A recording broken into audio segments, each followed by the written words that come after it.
अनजालुनिसिम मोनसे मेसेज। नों बहा माबोरै दं? गोबाव जाथारबाय नोंखौ खाथियाव मोनिया, नोंजों रायज्लायनो मोनिया। दा बावबाय खोमानो अखा नायबानो पार्क, अखा नायबानो रेस्टुरेन्ट, ज' बेरायबाय थानायखौ। अखा नायबानो कलेजाव लोगो हमज्लायनायखौ।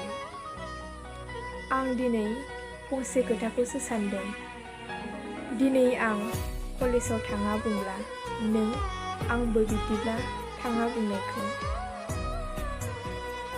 जों सानैजों जयै कलेज फरायनाय समाव सासेया सासेनि अननायखौ लाना जिउ मोनसेखौ आगान सुरदोंमोन।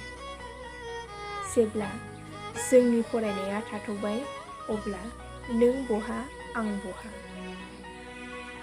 बिब्दिनो गोबां खोथाखौ आं दाबो सानो नोंखौ लाना, नाथाय दिनैथ' नोंनि सायाखौनो दासिम नागिरना मोनासै आं।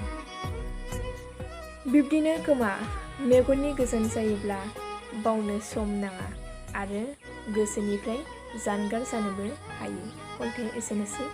गोजोन्थों।